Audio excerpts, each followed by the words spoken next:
Hello बच्चों, आज हम कक्षा 8वीं का हिंदी ज्ञान सागर से पाठ 9 जब भोला राम ने पंप लगाया का अध्ययन करेंगे।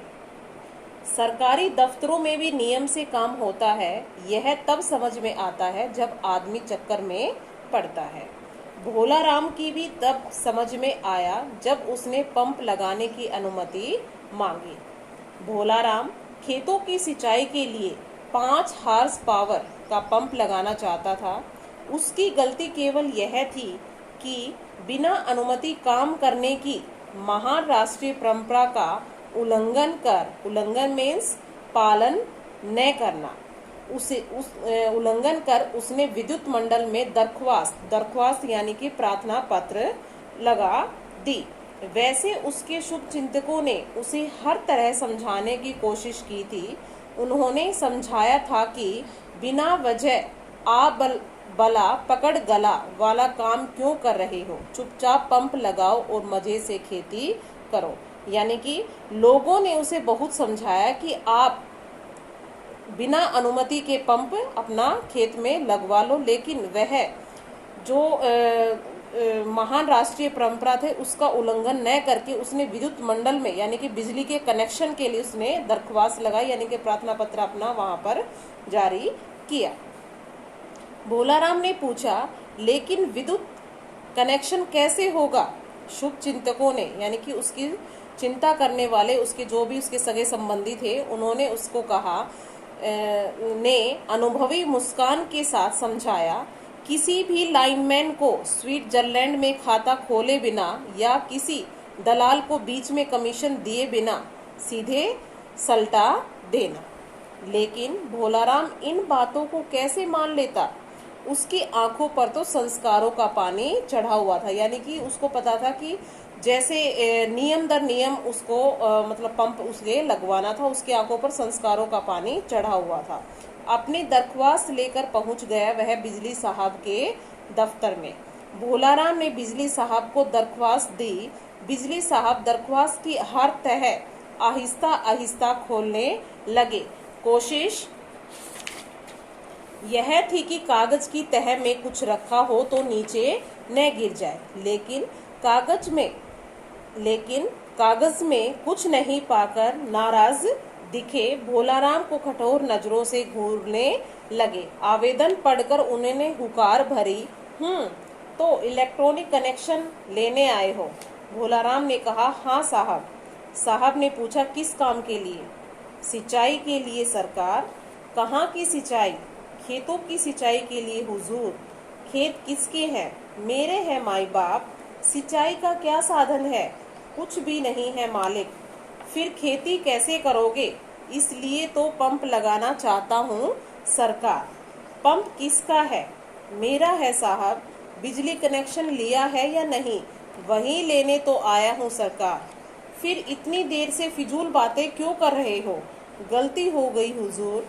इतनी लंबी पूछताछ के बाद बिजली साहब को सही बात समझ में आई। लंबी सांस छोड़ते हुए उन्होंने कहा, तो तुम्हें कनेक्शन चाहिए?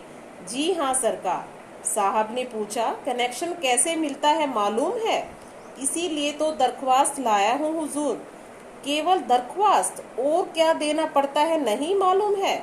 भोलाराम ने बिजली साहब के पीछे वाली दीवार पर टंगे हुए गांधी जी के चित्र को देखते हुए कहा, और क्या लगता है? मुझे नहीं मालूम सरकार। दरख्वास्त की जानकारी थी सो ले आया। बिजली साहब ने उसे ऐसी नजरों से घूरा कि वह हिंदुस्तान में नहीं रहता हो। फिर कहा, पंप लगाना चाहते हो? वह जगह किसकी है? मेरी अपनी जगह है साहब। उसका नक्शा लाए हो? भूस्वामी का प्रमाण पत्र है तुम्हारे पास? नहीं लाया हूँ सरकार। मुझे पता नहीं था कि ये सब भी लगते हैं। बिजली साहब फुसफुसाए, पता नहीं था। आ जाते हैं मुंह उठाए। समझते हैं सरकारी दफ्तरों में बिना नियम कायदे के काम हो जाता है। फिर भोलाराम से बोले, ठीक है, नक्शा और प्रमाण पत्र लेकर आओ, फिर देखेंगे। पटवारी से प्रमाण पत्र प्राप्त करने में भोलाराम को जो भागदौड़ करनी पड़ी उससे उसे यह समझ में आ गया कि जब किसी अधिकारी को काम टालना होता है तब वह पटवारी से प्रमाण पत्र लाने के काम में लगा देता है। किसी इलेक्शन जीतने की खुशी हासिल हुई भोलाराम को जब उसे पटवारी से प्रमाण पत्र प्राप्त हो गया। प्रमाण पत्र और नक्शा लेकर विधायक की सी चाल से भोलाराम बिजली ऑफिस में पहुंचा और साहब के हवाले किया। उसकी चाल में गर्व था, लेकिन साहब ने भोलाराम को पहचानने से इनकार कर दिया। कई तरह से याद दिलाए जाने के पश्चात साहब ने पूछा, इन कागजों को लेकर क्यों आए हो? आपने ही तो मंगवाया था हुजूर। मैंने क्यों मंगवाया था? बिजली कनेक्शन देने के लिए साहब, भोलाराम ने याद दिलाते हुए कहा। अच्छा, तो सब कागज तैयार हो गए? हाँ साहब, सब तैयार हो गए। बिजली साहब ने घुड़कते हुए कहा, तुम्हारे कहने से मान ले कि तैयार हो गए। यह सरकारी दफ्तर है, यहाँ कागज सही करने का एक तरीका होता है। इसी बात की तो हम लोग सरकार से तनख्वाह लेते हैं। तरीका तो आप लोग ही समझे हुजूर, हम लोग तो केवल हुक्म बजाना जानते हैं। भोलाराम ने निहिरता से जवाब दिया। निहिरता लाचारी। बिजली साहब ने अनमने ढंग से कुछ देर कागजों का निरीक्षण किया, फिर पूछा, खेत भी तुम्हारे हैं, पंप भी तुम्हारा है, लेकिन पानी कहाँ से खींचोगे भोलाराम? नदी से साहब, भोलाराम ने जवाब दिया। साहब ने पूछा, नदी किसकी है? भोलाराम हड़बड़ा गया, पता नहीं किसकी है साहब। किसी काम को अड़ाने से जो खुशी महसूस होती है, वह खुशी बिजली साहब के चेहरे पर दिखाई पड़ी। वे बोले, नदी किसकी है पता नहीं है तो उसमें से पानी कैसे ले सकते हो? जाओ, नदी जिसकी है उससे लिखवा कर लाओ कि पानी लेने में उसे कोई आपत्ति नहीं है। बहुत अच्छा सरकार, कहकर भोलाराम उस छात्र की तरह लौट आया जिसे शिक्षक स्कूल में पढ़ाता कुछ नहीं, लेकिन प्रतिदिन लंबा चौड़ा होमवर्क सौंप देता है। लौटकर भोलाराम यह पता लगाने में जुट गया कि नदी किसकी है। पूछताछ में प्रमुख नेताओं, प्रख्यात दादाओं तक ने नदी का स्वामी बनने से इनकार कर दिया। इन रणबांकुरों यानी कि युद्ध में लड़ने वाले वीर सैनिक से निराश होकर भोलाराम जंगल दफ्तर की देहरी पर मत्था टेकने पहुंचा। भोलाराम ने जंगल साहब से कहा, साहब जी, नदी आपके अंडर में आती है, आप मुझे पानी ले जाने का नो ऑब्जेक्शन सर्टिफिकेट दिलवा दीजिए, बड़ी कृपा होगी। नो ऑब्जेक्शन सर्टिफिकेट का मीनिंग होता है अनापत्ति प्रमाण पत्र, यानी कि जिसमें किसी को आपत्ति न हो। जंगल साहब ने कहा, कोई नदी वदी हमारे अंडर में नहीं आती है, हमें जंगल काटने से ही फुर्सत नहीं है, नदी का हिसाब लगाने कहाँ जाएंगे? अरे, नदी हमारी होती तो अब तक केवल रिकॉर्ड में दिखाई देती, वास्तविकता में पेड़ों की तरह कब की साफ हो गई होती। नदी पहाड़ से निकलकर आती है, जाओ खनिज विभाग वालों से पता करो। भोलाराम भागा भागा खनिज विभाग पहुंचता है। खनिज विभाग के साहब ने कहा, क्या हमें मूर्ख समझता है? सरकारी कुर्सी पर बैठे हैं, कोई घास नहीं छील रहे हैं। अगर नदी खनिज विभाग में आती, हम अभी उसकी बूंद बूंद रॉयल्टी पर उठा देते। जाओ, ऐसी सब मलाई का काम राजस्व विभाग के अंडर में आता है। राजस्व विभाग यानी कि भूमि आदि का वह कर जो सरकार को दिया जाता है। भोलाराम तुरंत तहसीलदार शरणम गच्छामी हुआ। शरणम गच्छामी यानी कि शरण में जाना।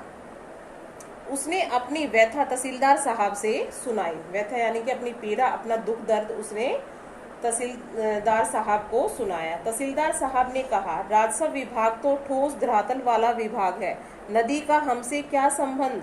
परेशान भोलाराम ने जवाब दिया, बहती नदी में हाथ धोना भी तो आपके भाग्य में ही बदा है हुजूर।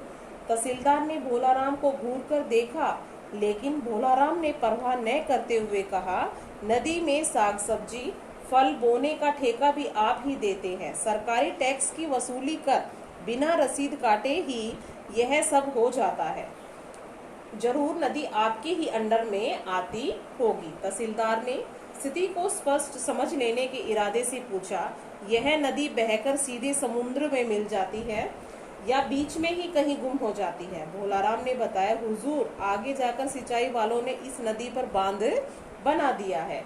यह सुनकर तहसीलदार का नियम मोह जाग उठा। बोले, यदि तुम्हें पंप का कनेक्शन मिल जाएगा तो आगे बांध में पानी कम हो जाएगा, लाखों करोड़ों रुपयों की लागत से बना बांध बेकार हो जाएगा। भोलाराम ने समझाया, लेकिन 5 हार्स पावर के पंप से इतने बड़े बांध को क्या फर्क पड़ जाएगा सरकार? तहसीलदार ने कहा, फर्क पड़े या ना पड़े यह नियम का सवाल है। काम भले ही देर से हो लेकिन पुख्ता होना चाहिए। पुख्ता मीन्स पक्का होना चाहिए। जाओ पहले सिंचाई विभाग से लिखवा कर लाओ कि 5 HP का पंप लगवाने से उनके बांध को कोई नुकसान नहीं होगा। सरकारी नियमों के प्रति भोलाराम नतमस्तक हो उठा। नतमस्तक यानी कि उसने अपना सिर झुका लिया। काम देर से हो, इतनी देर से हो कि उसकी आवश्यकता ही समाप्त हो जाए, लेकिन काम पुख्ता होने का विश्वास बना रहे, यही है सरकारी नियम। धन्य है सरकार और धन्य है तुम्हारा सरकारी नियम। अब उसको समझ में आ रहा था कि जो हमारा सरकारी जो कामकाज है वो कितना ढीला है। मरता क्या न करता। भोलाराम भागा भागा सिंचाई दफ्तर पहुंचा।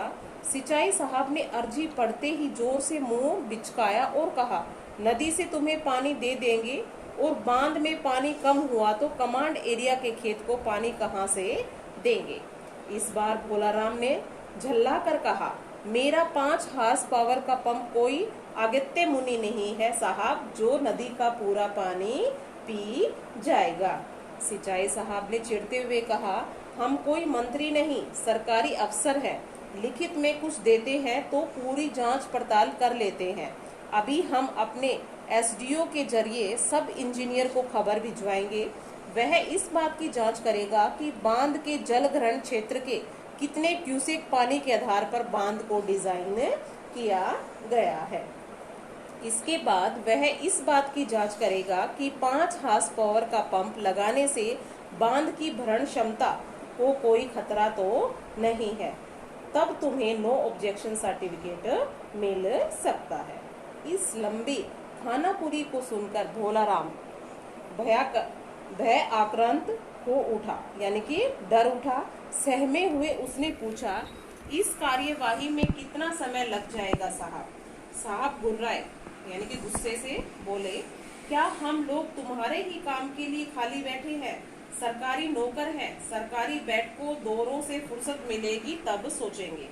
कम से कम 1 माह का समय तो लग ही जाएगा। भोलाराम को बेहोशी सी आने लगी। कुछ कहे बिना ही वह घर लौट आया और महान भारतीय परंपरा के अनुसार बिना किसी अनुमति के उसने पंप फिट कर पानी लेना शुरू कर दिया। लाइनमैन ने विद्युत कनेक्शन देने में खुशी प्रकट की। पंप मजे से चल रहा है, फसल अच्छी है। उन्नत कृषि का निरीक्षण करने कभी तहसीलदार, कभी सिंचाई साहब, कभी बिजली साहब आते रहते हैं। कृषि साहब दूसरे कृषकों को भी ऐसे ही उपाय कर आत्मनिर्भर बनाने का महत्व समझाते रहते हैं। भोलाराम जब भी पंप को पानी की मोटी धार फेंकते देखता है, तब तब सरकारी नियमों के प्रति उसकी श्रद्धा दृढ़ हो जाती है। इसका अगर हम पूरे पाठ में अगर हम देखें तो इसमें जो हमारा लेखक है उसने समाज में जो व्याप्त भ्रष्टाचार है उसके ऊपर इसमें व्यंग्य किया है और साथ में यह भी बताया है कि हमें भ्रष्टाचार को प्रोत्साहित नहीं करना चाहिए और जो सरकारी कामकाज है उनमें कितना ढीलापन है इसको भी इस पाठ के माध्यम से दर्शाया गया है कि एक आम आदमी को अगर अपना कोई काम निकालना है तो उसके लिए उसे सरकारी दफ्तरों के कितने चक्कर लगाने पड़ते हैं। यह आपने पूरा पाठ आपने पढ़ा है तो उसके माध्यम से आप इस बात को समझ गए होंगे। धन्यवाद।